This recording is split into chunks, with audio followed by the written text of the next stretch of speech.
Good morning. Oh no, Chicopee, we have to do better than that. Good morning. This is a great morning to be here, despite the weather. I hope we are here to celebrate a month that is meant not only for Black African Americans, but for all Americans, Black History Month. My name is Marcus Ware. I'm your superintendent for the City of Chicopee, and I am honored to be leading the event today. Just to put a note there, the mayor is under the weather today. He sends his best to everyone in the room and to everyone who will see the recording. To start our festivities, I would like to welcome Deacon Badette, affectionately known as Ladybug, up to bless us with this ceremony. Let us lift up a prayer. Heavenly Father, we thank you for this day. As said, it's a rainy day, it's a day of inclement weather, but you gave us breath, you gave us the ability to be here, to lift up those who have served in this country, regardless of their race, ethnicity, and culture. God, we thank you for being able to celebrate Black History Month. We are honored to be called one people. We are honored to be able to serve you in all that we say and do. Let us use the words as Martin Luther King and many of others said, let us march on to victory. Let us march on for the ability to serve your people. And we ask all these things in Jesus Christ, amen. At this time, I'd like to extend a warm thank you for many of our elected officials who joined us today. We have Mr. Sonny Brooks from our Chicopee School Committee in the audience. We have, go right ahead. We have Senator Gomez's office in the audience today, I believe, Representative. We have Representative Arriaga, and I believe she's here with her office as well. We have Senator Vilas's office. I believe Bridget's here representing the office today. Thank you for being here. All right, and we cannot forget about Senator Oliveira, who's sitting here in the front with his office. We have Melissa Briora here from the Chicopee Chamber of Commerce. There she is. We have multiple members of our Chicopee Police Department. I just want to say thank you for being here this morning. We have the Chief of Staff for State Representative Orlando Ramos. I don't know if Ms. Crawford has joined us. Is she here? She's on her way, but we're going to clap for her to bring her presence here. And we also have the Mayor's office. I know Mr. Mike Pease and Ms. Monica are here representing the Mayor's office. Thank you so much for being here this morning. Acknowledging Black History Month remains essential because it honors the achievements, struggles, and contributions of Black individuals who have shaped history despite systemic barriers. It serves as a reminder of the ongoing fight for racial justice and equality while providing an opportunity for education, reflection, and celebration of Black culture. By recognizing this month, we affirm the importance of diverse narratives in shaping our collective history and inspire future generations to continue striving for equity and inclusion. I, for one, am happy to be a part of the City of Chicopee in a leadership role in which I get to shape the minds of students each and every day with my leadership and vision around the importance of all culture all the time. At this time, I'd like to welcome up Representative Arriaga to share a few words. Good morning.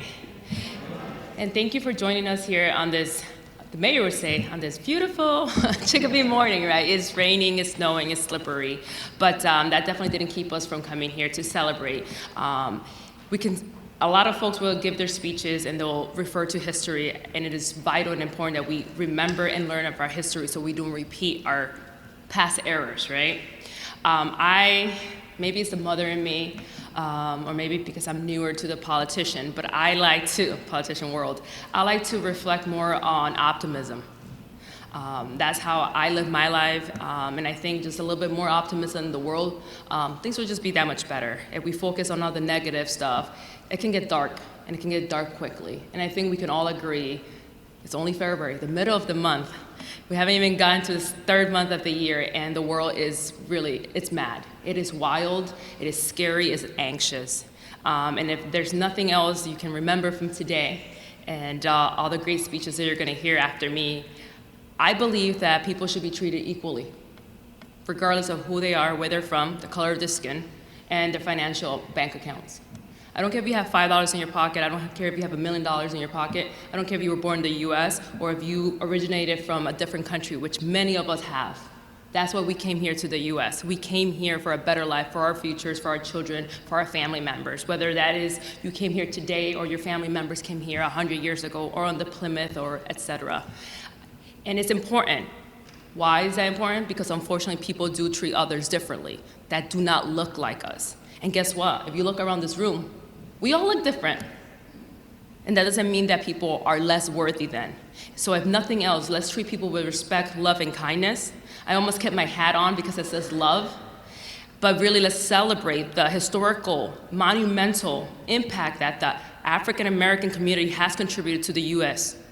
We have done so much and we have so much more to accomplish, but together we will get there. So today is simply a celebration and reminder of why it's important to learn our history, because when we move forward and we march on, it's important to remember where our errors and mistakes were. That way we don't repeat them and we have a better tomorrow for all of us. So thank you for being here. Let's keep a little bit of positivity in the world. We definitely need it. Treat people with kindness and respect, and I think we'll be all right. Thank you so much. Thank you so much, Representative Arriaga. Such strong words for such challenging times. At this time, I would like to invite Senator Oliveira up for a few words. Senator? But also being at this ceremony today, maybe you won't even get to clap. No, I'm just kidding, Dr. Ware. We respect time on learning, don't we all, for that? But it's an honor to join with my colleagues in government. Representative Arriaga, I think, said it well, that we need to be optimistic in this day and age. We need to uplift one another.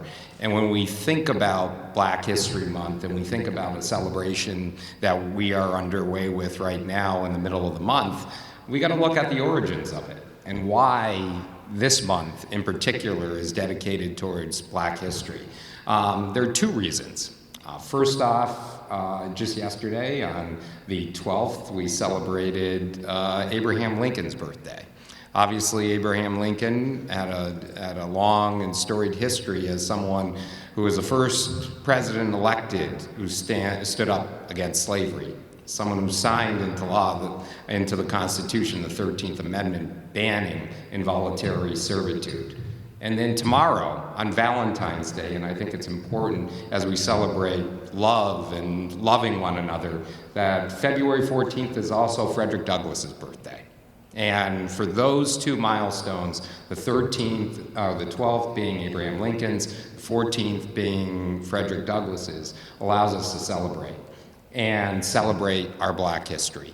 When you look at Frederick Douglass, even though he was an escaped slave, born in the South, took the Underground Railroad up north, he settled right here in Massachusetts. Most of his works that were published were done from New Bedford and in Boston. And as we led up to the Civil War in the 1860s, Frederick Douglass was an inspiration not just to the Black community, but also to women. In a time in the mid-1800s when women's rights were barely even spoken about, Frederick Douglass stood up not just to stop slavery, not just for civil rights, but also women's rights. And that is a legacy that all of us should be proud of and to celebrate this month. But when you look at the history of the United States, our original sin, the sin that continues to be a pock on us, is slavery. Bringing people against their will from Africa, from the Caribbean, from other indigenous groups, and bringing them to this country to work in our fields, to pick cotton, to harvest sugar, to work in our fields without the benefit of having any type of worker protection, any type of compensation for their work. That is our original sin as a country. And so as we celebrate this month, Black History, as we celebrate love and understanding and acceptance, despite the rhetoric that is going on in our nation's capital right now, here in the city of Chicopee, here in Western Massachusetts, here in the Commonwealth of Massachusetts, we celebrate diversity, we celebrate acceptance, we celebrate inclusion, and that's what this month is all about. So as we celebrate Black History Month, Dr. Ware, thank you for pinch hitting today. Thank you to the students for being here, and thank you for the public on covering this important event. Wish we could be outside in front of City Hall and raising that flag, but I don't think all of us wore our boots today. So we'll celebrate inside in this nice, warm, and inviting place. And Chicopee, this community, continues to stand up for the patchwork of cultures that make up this great city. It's an honor to represent this community. And on behalf of the Massachusetts Senate, on behalf of my colleagues who couldn't be here today, Grateful Commonwealth wants to thank this city for always celebrating diversity. Thanks again. At this time, I would like to welcome up the students of Chicopee High School's chorus, and led by their also teacher, Mr. Michael. And I know Michael just because of the first name, but I apologize, I don't know last names. There are 1,400 teachers. Don't crucify me. But I am honored to have them here today, because when I got the call to ask of schools to participate, Chicopee High School said yes with any hesitation. I also would like to second what my colleague said earlier. It's hard to get out of bed on a 2-hour delay, and the one who called it, trust me, I know it's hard. So I appreciate all of you being here today, and I thank you for everything that you're going to bring with your voices this morning. I'll turn it over to you. Again, thank you so much for having us. It's a real pleasure to share, it's an honor to share the healing powers of music every single day. We're going to perform 2 songs for you. The first one's called is a spiritual called Hush, Somebody's Calling My Name.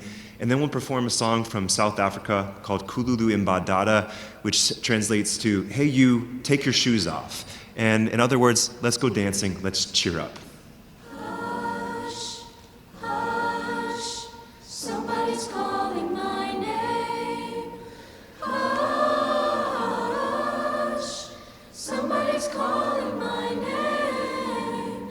Hush, hush, somebody's calling my name.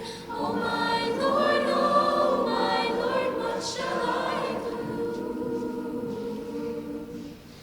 I'm so glad that trouble don't last always. I'm so glad that trouble don't last always. I'm so glad that trouble don't last always. Oh my Lord, what shall I do? Hush, hush, somebody's calling my name. Hush, somebody's calling my name. Hush, hush, somebody's calling my name. Oh my Lord, what shall I do? I'm so glad I got my religion in time. I'm so glad I got my religion in time. I'm so glad I got my religion in time. Oh my Lord, what shall I do? What shall I do? Hush, hush, somebody's calling my name. Hush, somebody's calling my name. Hush, hush, somebody's calling my name. Oh my Lord, what shall I do?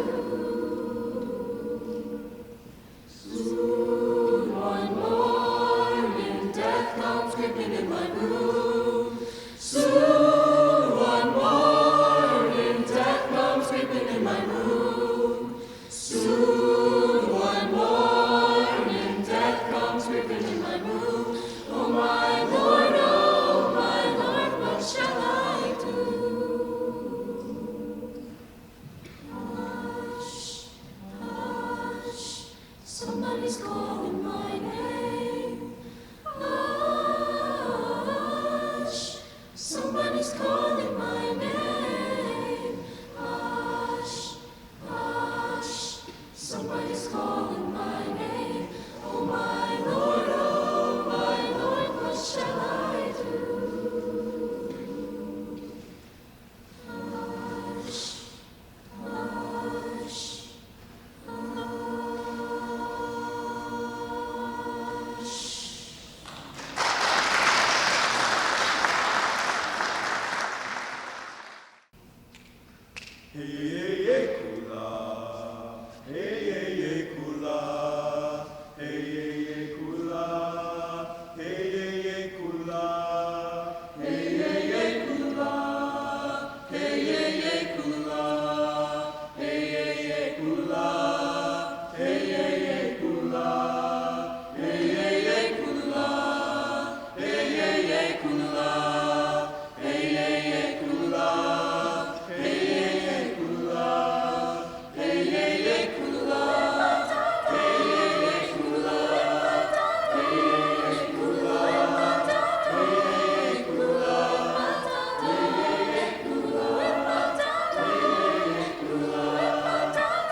Wow, that's all I can say to that. I mean, you deserve another round of applause and more.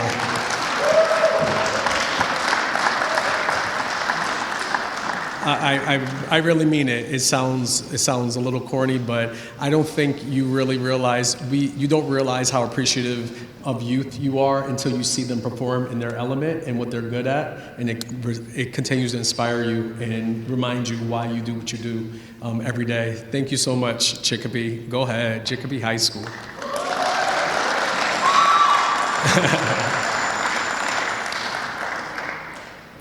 At this time, I'd like to welcome up Ms. Nia Johnson, Community Engagement Coordinator for the Massachusetts Attorney General's Office. Good morning, everyone. Good morning. We're going to try that one more time, because I know you guys can be lively. Good morning, everyone. Thank you. Thank you, Dr. Ware. Thank you, everyone, for being here this morning. My name is Nia Johnson, as mentioned. I have the pleasure of serving as the Western Massachusetts Community Engagement Coordinator for the Office of Attorney General Andrea Joy Campbell, the first Black woman elected to serve as the Attorney General in the great state of Massachusetts. But I'm not here to talk about that, and I'm not actually here in that capacity today. I'm just here as a resident of the state of Massachusetts, so I want to start by saying that. So I'm going to be reading just to make sure that I stay on script, because if I don't, I talk a lot, and y'all will get bored. So if you see me reading, that's solely why. Thank you everyone for gathering here today to celebrate the rich and diverse history of the African diaspora in the country of the United States of America. I want to begin by addressing the elephant in the room. Many of us have been or are being negatively affected by what's happening, by the state of the climate of the country, by what's happening with the federal administration, and it actually doesn't matter which way you voted. I do believe that discourse is healthy, and that some conversations need to be had, even if they make you uncomfortable. Even when having those conversations, I believe that we do need to remain respectful. And so that is what I ask. I ask that, if you are engaging in conversation with me or anybody that looks like me or anyone in this world, that you remain respectful, no matter who you believe in, no matter what you align with, no matter what your values are. Just do things with respect. I want to make it crystal clear that I do love being a Black woman. I know that history portrays Black people in many different ways. I love being Black. Actually, I wouldn't rather be anything but Black. I was Black before I was a mom. I was Black before I was educated at the University of Massachusetts Amherst. I was Black before I became a fiance, and I truly do enjoy being Black.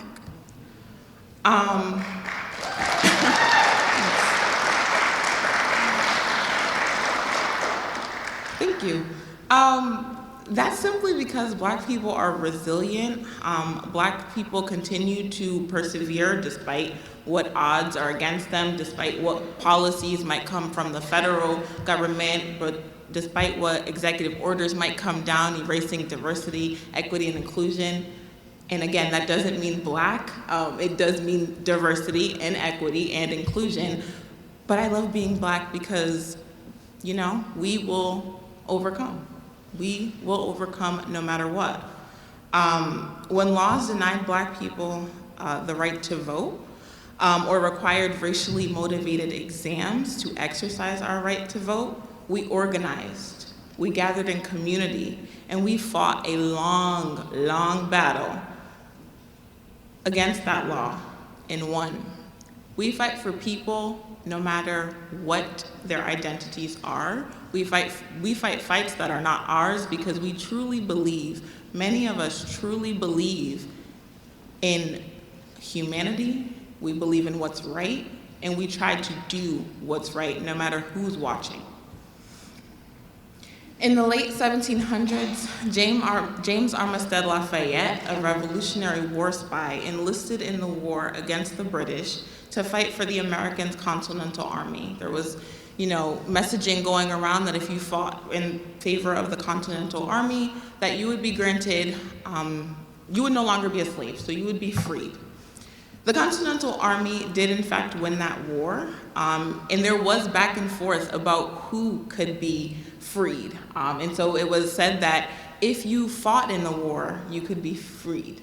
But James Armistead Lafayette didn't necessarily fight in the war. He was just a war spy going back to the Continental Army to tell them about what was happening on the British side. And because the British didn't believe that he was educated or that he could read or that he understood exactly what they were saying, he was actually an asset.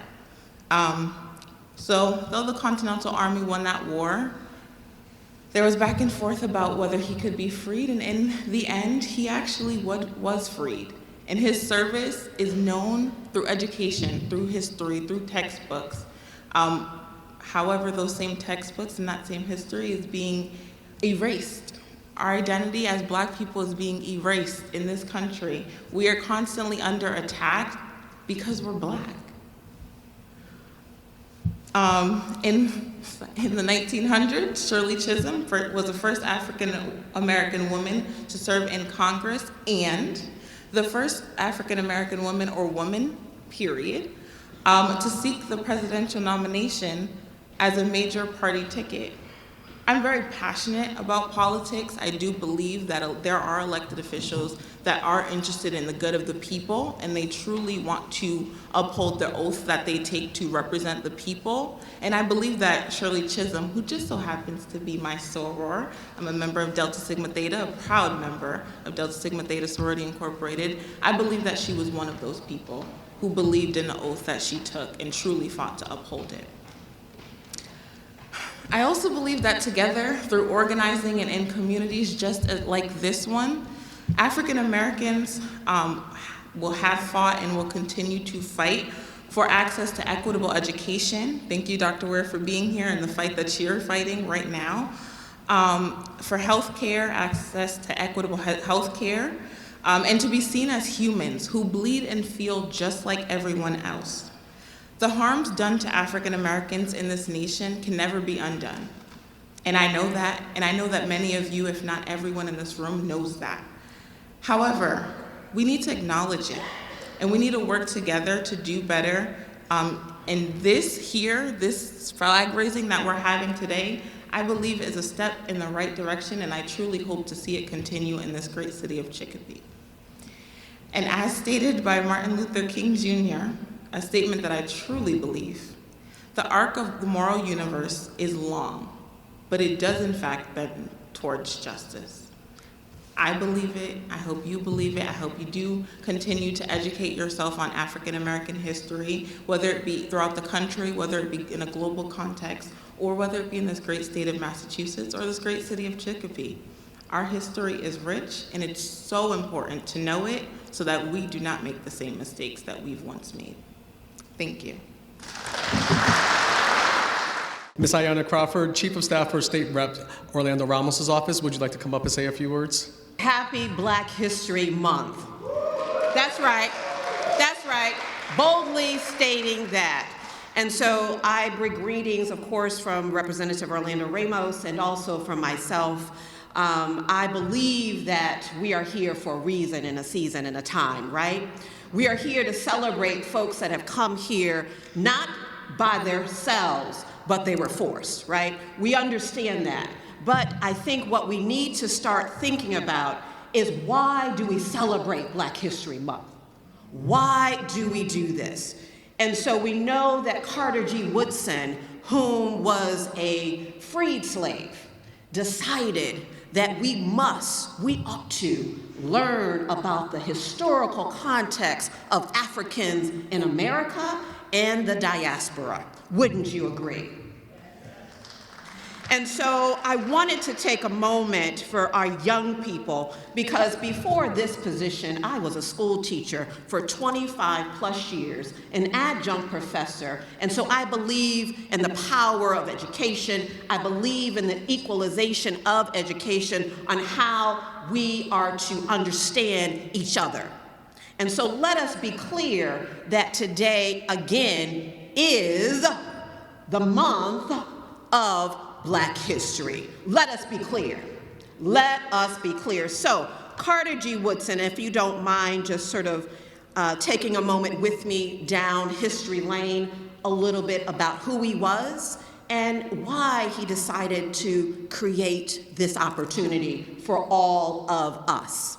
And so Carter G. Woodson was born December 19, 1875. He was an American historian, author, journalist, and the founder of the Association for the Study of African American Life and History. He was one of the first scholars to study the history of the African diaspora, including African American history, and the founder of the Journal of the Negro History Week. In 1916, Woodson has been called, what we all call him, the father of Black history. Wouldn't you agree? And so in February of 1926, he launched what we call now the celebration, then it was Negro History Week. And so it was a week-long celebration, not just for Black folks, but it was for everyone, right? To get to know us Black folks. And so in that year, he launched it, the celebration, And now we see the precursor, or the evolution, if you will, of Black history. And so this moment in time, as we hear about the dismantling of DEI, the dismantling of canceling Black history, we have to understand that Carter G. Woodson was simply saying that Black folks exist. He was simply saying that you ought to know about our history. He was simply saying that we too matter. And he simply was saying that I want to educate you on the effects and the realization of who Black people are here in America. And so with that, for my young people, it is important that all of you study Black history, because Black history did not start in America. Let us be clear that we come from kings and queens of dynasties. And so, again, Carter G. Woodson was about the education, the upliftment of Black people. And so I would implore all of us on today and for the rest of the month or for the rest of the year to remember that your Black brothers and sisters in America are here. We're not canceling Black history.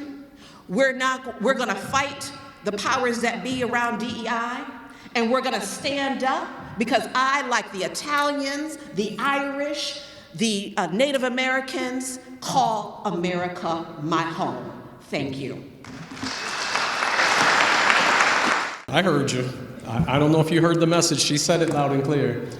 One thing I would like to add to your speech, he also was the second African American to earn a PhD behind W.E.B. Du Bois. And people don't know that. So he was a scholar and illiterate. So just to put that out there, thank you for sharing that information. Do we have Choice McTosh Rodriguez with us? Thank you. All right, I would like to invite Choice McTosh Rodriguez, Pro Bono Coordinator for Community Legal Aid for Western Massachusetts, up to the podium for a few words. Thank you for inviting me here to speak. Black history and the contributions of the African American community is so, so important, so I am honored to be here.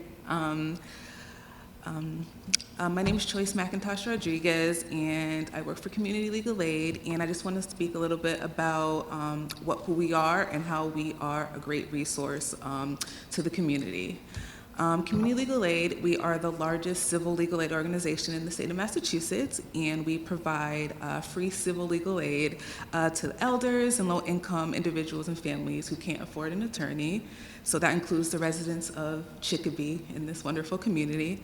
The way people are treated in the justice system based off of if they can afford an attorney, their race or ethnicity is just not right, and we are here to help people protect their basic rights.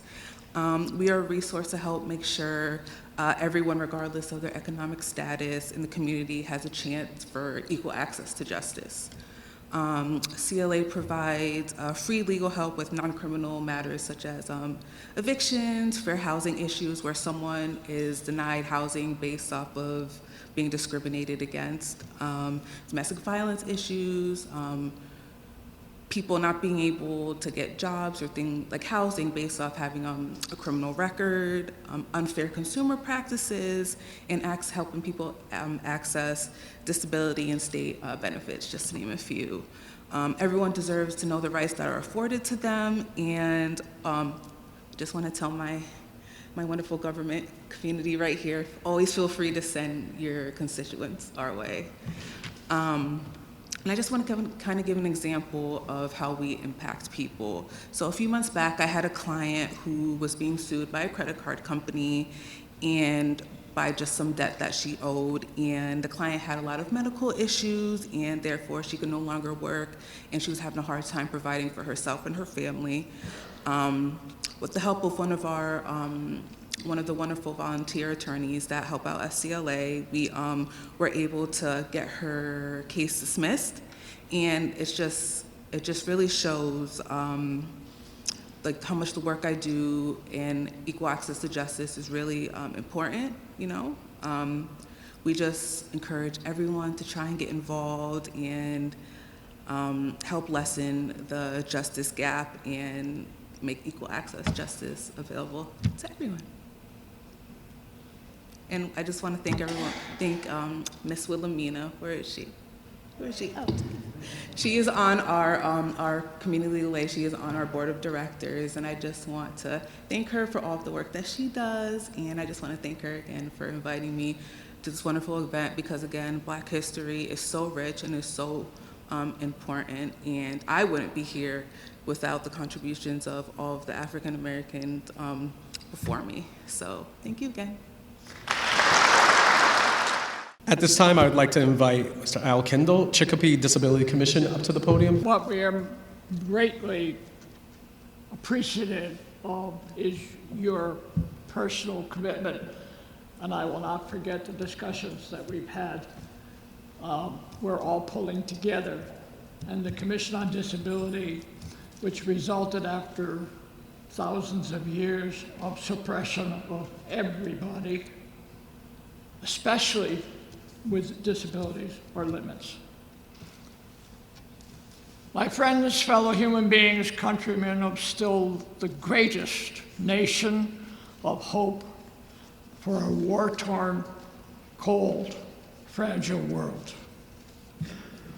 I come before you as a fortunate, grateful, and limited third-generation immigrant from one of the most repeatedly embattled and terrorized areas of Europe, where people of different nationalities lived in one town with a French name, another with a German name.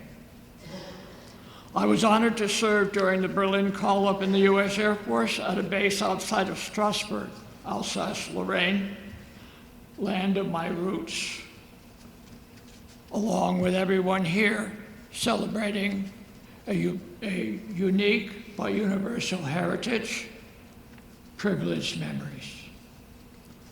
We are from hardworking farmers, family-centered with responsibilities, very hospitable, caring, mutually helpful, resourceful, encouraging to future generations. Does this sound familiar to our Black brothers and sisters? We're open to each other with no nonsense mutual respect, willingness to help and encourage and celebrate every life moment, compassionate in times of sorrow and pain, solicitous and truly concerned, even to and for someone newly met. While I have told you about an idyllic lifestyle, we were not free of any number of life limits, crises, upsets, serious life-threatening situations, along with often what was a reassuring joy. Easy to laugh and share a smile, but don't tick us off. Sound familiar? Where does your strength come from? Don't tick us off. So the basis of a generous concern for others, the encouragement for education and lifelong learning, sharing experience, interest in the community and the world around us, formal and continuing education, as well as personal involved experience and helpfulness to persons of a wide range of disabilities, and how marvelously many were productive and did not lose their humanness or humanity regardless of their level of physical or mental function. I always was involved and concerned about ways to manifest kindness and encourage helpful, positive human concern and helpfulness by everyone. Mutual respect for us all, no one greater, no one lesser, everyone equal in dignity, mutual respect and responsibility for treating each other with genuine concern, caring and compassion. We are all human, special, valuable, and with abilities and responsibilities to share with our family, our neighbors, our community, our nation, our world. Personally, I place others' concerns and needs ahead of mine, often to be criticized, misunderstood, suspect, or foolish. Does this sound similar to your life experience? If I had $1 for every time I was told, why should you care? No one else does. I could afford Starbucks. I don't try to explain, I just continue to fulfill whatever I feel has been shown to me as a need. I must still try to work to understand, at least to try to make a difference, and I am no different from anyone else. I came under the positive influence of the Franciscans. I have learned to live a life of joy in spite of its challenges, demands, hurts, or surprises. I learned a lot from family and others. My involvement in church work, the St. Vincent de Paul Society, Commission on Disability, Knights of Columbus. And a tip of my hat to wonderful, memorable teachers in my grammar, high school, college, and postgraduate years, and then a privilege myself to teach others. I am happy to continue to learn, share, and help. So when we hear supposedly responsible people actually saying that persons with disabilities should be left to die, and even consider eliminating vital and helpful government support services for them,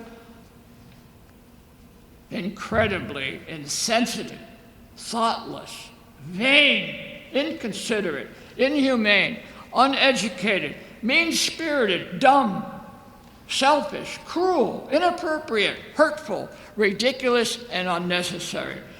Does that sound like something over the years, over generations, for many, many years, in your heritage and your background? We are all in the same boat. If demands are redoubled, responsible acts to correct this inane and irresponsible lack of good sense and a lack of humane and positive leadership. You and I together, thoughtful, selflessly thoughtful of others with sincere encouragement and support of those in need of our presence, being there to help make their lives and ours better. And be grateful for our abilities and respect our own limits, and hopefully encourage the hard-hearted that someday they themselves may face critical limits or loss of their capabilities. Especially, keep your words positive. Keep your joy. Don't give up. Don't give in. Don't surrender your heart to cruel, hard, selfish insensitivity of being thoughtless or indifferent to others. Give your time, your presence, your generous spirit, your love, and your kindness. That is what you and I were created for, to be, to do, to encourage, to be grateful, and share. Even if only a quick smile, a momentary kind contact between two humans, no matter what our race, what our creed, national origin, status, or our own personal need. We live in trying and challenging and even ignorant and thoughtless times. We have it in our control to manage our lives for good. Help Your Commission on Disability be a good help to over 15,000 persons with disabilities in Chicopee. And they're often forgotten, stressed persons and challenged caregivers who need help, understanding, and a break. More than half of the population of Chicopee. Similar in Massachusetts, similar throughout the country. Is there a need? Are there people who have needs? Are there people who are real and present in our lives? can we stir up and muster enthusiasm to treat them as well as we would like to be treated. May you and your families be blessed with opportunities, grace, peace of mind, heart, and spirit, and pass that along to others often, always. Our esteemed friend, benefactor, leader, and model, Martin Luther King, said, "Those who are not looking for happiness are most likely to find it, because those who are searching forget that the surest way to be happy is to seek happiness for others." And also, we must accept finite disappointment, but we must never, never lose infinite hope.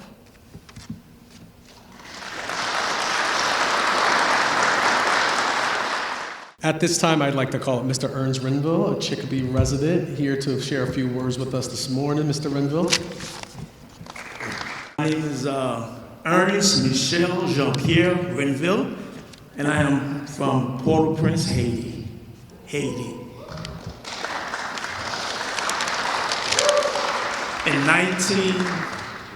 In the early 1977, 80s, I joined the U.S. Marine Corps and proudly served in the Marine Corps for over 20 years. So I'm real proud of that. A kid out of Port-au-Prince, Haiti. Can you believe that? I was in the U.S. Marine Corps, trained Marines. So we'll go from there. Well, like I was telling my coworkers, as I was walking out of our building, walking to this building today, I'm going to talk about global impact that people that look like me have made for this world. We're going to talk about a young lady by the name of Marion Crook. If you guys don't know her, she's the woman that invented voice over IP. She's able for all of us today to get on Zoom, Facebook. Can we believe that? A young woman that looked like her back there is actually Marion Croker. Voice over IP, the ATM machine, all that, because of her, she enabled us to withdraw money with our invention. And the next lady is Marion Britton Brown. Again, as I walk through this building or walk in the hallway, and I'm looking at this camera right there. She is the mother that invented security camera. A young black woman out of New York of Jamaican heritage, another immigrant such as I, that produce for the world, globally, how we impact the world. First Marion, and then Marie Van Britton Brown. And next, as we all walk in our shoes, right? Again, global impact was a young African by the name of Osborne Dorsey. He invented a machine that manufactures shoes. Again, not American impact, global impact. All right? And then we're going to talk about my favorite. As I look back there, we have potato chips, right? Isn't that funny? Potato chips. Well, this guy named, we call him John Crumb, right? And what he did, packed one day a group of people went into a restaurant, and he was making French fries, and didn't like the way he was making the French fries. So he got angry and started slicing it, made it real thin. Made it real, real thin. And he fried it in grease. And when he turned brown, put a lot of salt on it, and he gave it to the patrons. And they ate it. Here we have, what is it again we have? Potato chips. Just want you guys to say that. Again, global impact. Never got credit for it. None of these people got credit for this, believe it or not. But they make an impact in this country, in the world. And also, my favorite one, which I didn't meet this man. I met Marion years ago because I'm in IT. I work for Bay State. I met her. I was at Earn a Presence. So I met her and talked with her. and she was amazing. The next one is a man by the name of Vivian Thomas. Vivian Thomas. He was well educated because back then we had a separate school system. He couldn't go to Harvard, he couldn't go to Yale. So Vivian got a job in a laboratory working with dogs. And Vivian, back then kids would die with blue blood. I don't know if you guys know about blue blood babies. They were dying, their heart was affected and they were dying. And he was working in a laboratory and they used to work on animals. And one day, Dr. Burlock was another European doctor. They were drawing the board. They couldn't figure it out, but Vivian figured it out one day. And Vivian started making tools. So every surgical tools that you have in a hospital today was because of Vivian Thomas. Again, you can Google it, look it all up. And the sad thing about Vivian was this. Dr. Burlock and his team got the Nobel Peace Prize.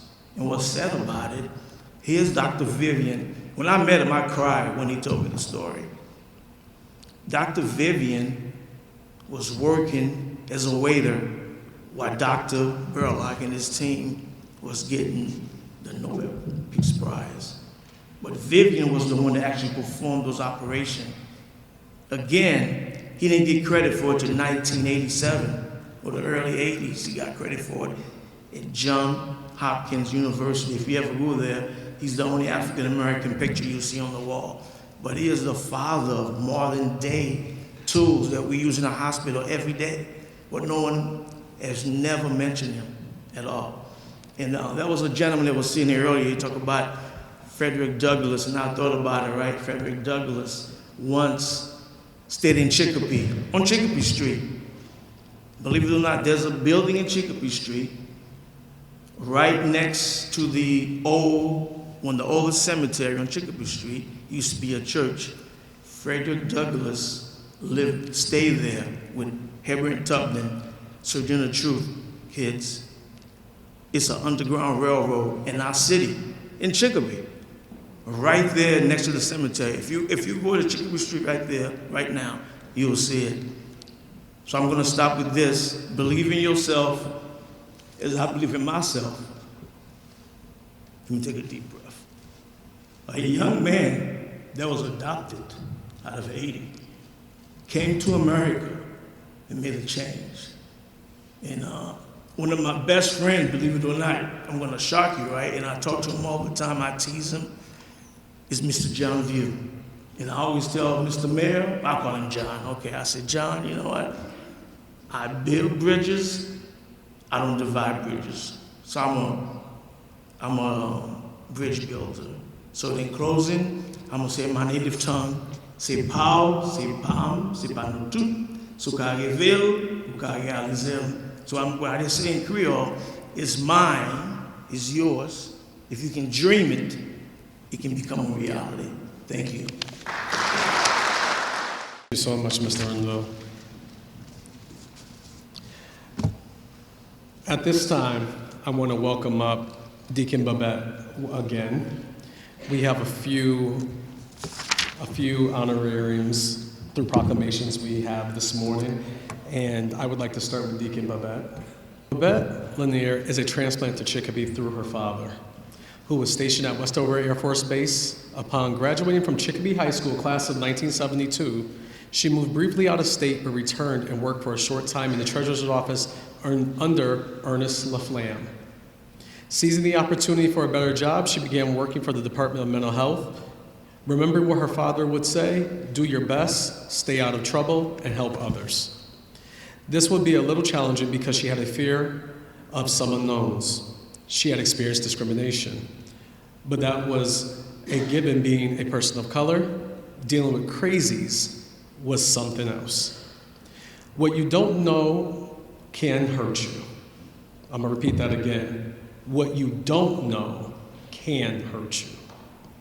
It can stunt your knowledge of life issues and challenges. Working for the department showed discrimination came in many forms and to many people. All Maronized people deserve respect. Wanting to do something different, she joined the Buffalo Soldiers Motorcycle Club. As a 501c3, the club members not only ride motorcycles, a big part of the organization is giving back to the community. With over 120 plus chapter in the United States, giving back is a privilege. Helping others regardless of ethnicity, gender, religious beliefs, sexual orientation, or the cause of life, she is the epitome of Black excellence. I welcome you to the podium after I read this proclamation, if you'd like to share some of the words. This proclamation reads, through the City of Chicopee, whereas Black History Month is an annual celebration of achievements by African Americans and a time for recognizing their central role in U.S. history, and whereas Babette Ladybug Lanier, a proud graduate of Chicopee High School's class of 1972, has demonstrated a lifelong commitment to community service and volunteerism. Inspired by the example set by her parents, and whereas Babette Ladybug Lanier has dedicated herself to the service of others as a deacon at St. John's Congregational Church in Springfield, Massachusetts, where she actively participates in various initiatives, including her heartfelt dedication to St. John's Food Pantry, and whereas as a devoted mother to Alicia Lanier, Grant, and Tyrone Lanier, continues to inspire those around her through her selfless contributions and unwavering dedication to the betterment of her community. And whereas the Chicopee Cultural Council recognizes and honors Babette Ladybug Lanier for her invaluable contributions and commitment to fostering a spirit of service and unity. And now, therefore, as I read through my Mayor View voice, the City of Chicopee do hereby proclaim February 13th, 2025 as Black History Month in Chicopee and encourage all citizens to participate in events and programs organized to honor the legacy and achievement of African Americans, celebrating the contributions of outstanding individuals such as Babette Ladybug Lanier. In witness whereof, I have hereunto set my hand and caused the seal of the City of Chicopee to be affixed this 13th of February 2025, Mayor View, City of Chicopee. And so at this time, we're going to honor Lynette's father, Mr. DeFries. Is in the audience, Mr. DeFries, come on down, sir. All right, as Mrs. DeFries stands here, retired Sergeant, T. Sergeant William DeFries, old DeFries, has been a resident of Chicopee for 50 plus years.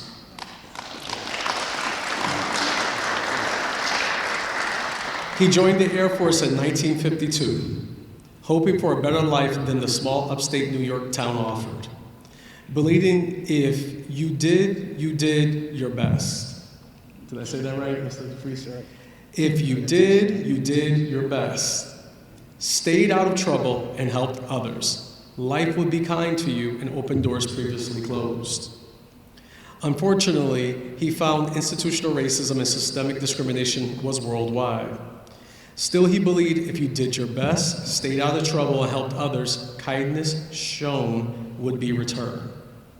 He and his wife, Carol, instilled these morals and beliefs in their 3 children, all who graduated from Chicopee schools and became model citizens in their fields of employment. Go Chicopee. After retiring from the Air Force, Mr. DeFries was employed by the U.S. Postal Service. Being kind to others, and his wife helped serve meals to the hungry at the church they attended, volunteered at their food pantry, all the while becoming a gate captain at the even popular Big E. Last year, in recognition of his service to his country and the Big E, he received the distinct honor of being the recipient of the Quilt of Honor, given to veterans by veterans. Now in his 90s, I wouldn't believe it. No, sir, I don't believe it. Now in his 90s. 91, he tells me. Now in his 90s, 91 specifically, he continues to do his best, stay out of trouble, and help others.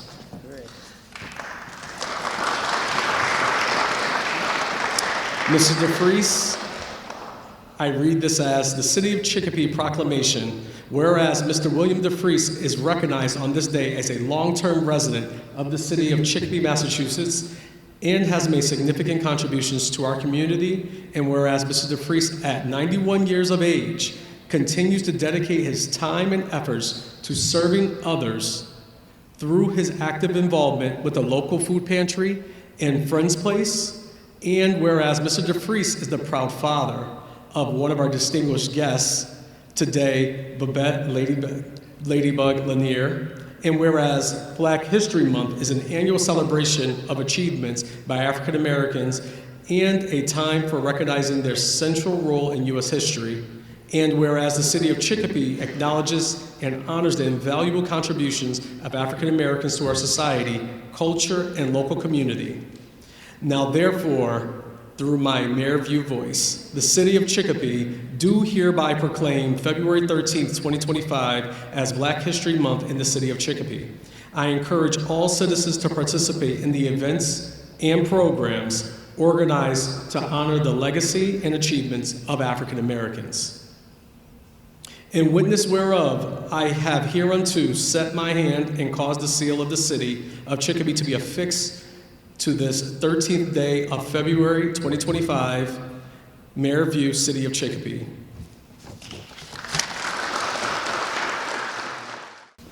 I'll say good afternoon, I believe it is. Yeah. It gives me great pleasure to be here today. As you know, Black history, we all are involved in this. It goes back, I could stand here all day and tell you some stories, but I'm not. I just want to thank you all, each and every one of you. It takes all of us to be together, appreciate one another, show your love. Trust me. I've been here and I've really enjoyed my life, and I thank the Lord for it.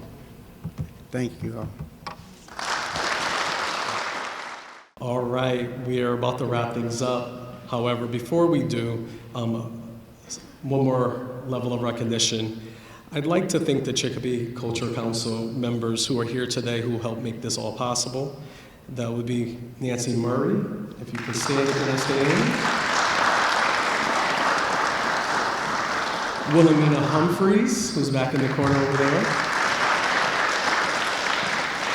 And Lisa Walker. I don't know where Lisa went. Others, thank you. And I apologize if I missed anyone else, but thank you for all the work and effort going into this day. At this time, I'm going to read the proclamation that designates the city honoring Black History Month.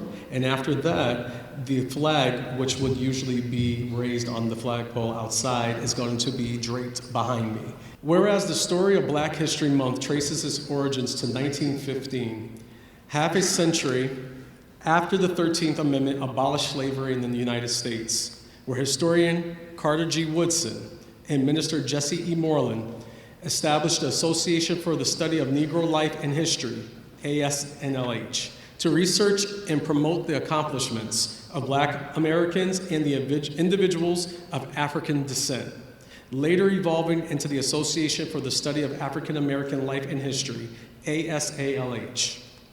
Whereas in 1926, ASALH initiated a national celebration known as Negro History Week, choosing the second week of February to coincide with the birthdays of Abraham Lincoln and Frederick Douglass, inspiring communities and schools across the nation to organize local events, history clubs, performances, and lectures.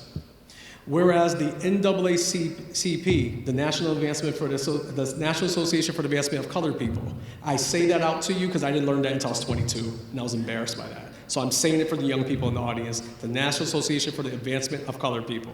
NAACP, a pivotal organization, was founded on February 12, 1909, commemorating the centennial anniversary of Abraham Lincoln's birth. Whereas the transformative civil rights movement and growing Black identity recognition in the late 1960s led to the evolution of Negro History Week into Black History Month on numerous college campuses. Whereas President General Ford at the time officially recognized Black History Month in 1976, urging the public to honor the often neglected achievements of Black Americans in every area of endeavor throughout our history. Whereas Black History Month serves as an opportunity to pay tribute to the contributions and legacy of African Americans across various aspects of American society, including activism, civil rights, industry, politics, science, culture, and more. Whereas the Black History Month 2024 theme, African Americans and the Arts, explored the profound influence of African Americans in fields such as visual and performing arts, literature, fashion, folklore, language, film, music, architecture, culinary arts, and other forms of cultural expression. Whereas Black History Month 2025 is a time to recognize all Black individuals from different periods of U.S. history. From the first enslaved Africans brought to America in the early 17th century to the present-day African Americans living in the United States. Whereas Black History Month continues to foster discussions about Black contributions to history and culture through museum exhibits, film screenings, and the year-round study of achievements by African Americans. Whereas notable figures like Dr. Martin Luther King, Thurgood Marshall, Mae Jemison, and Barack Obama, among others, have made significant contributions to the progress and success of African Americans in the United States. Whereas countries around the world, including Canada, the United Kingdom, the Caribbean, Germany, Netherlands, have joined the United States in celebrating its rich history and culture of Black people. Whereas, again, Black History Month is encouraged to all citizens to join in the celebration of African American history and culture.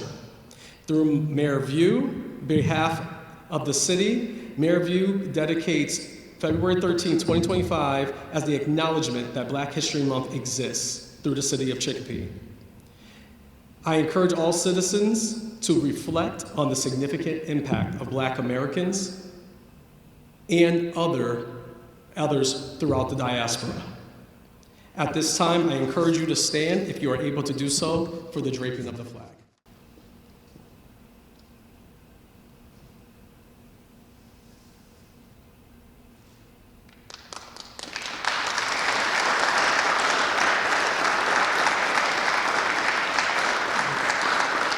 We thank you for your time and attention today.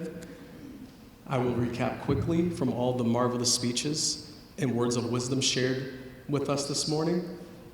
And I will end on the note, I encourage us to reflect on the significant contributions through those made in the Black community, from past to the present, leading to the future.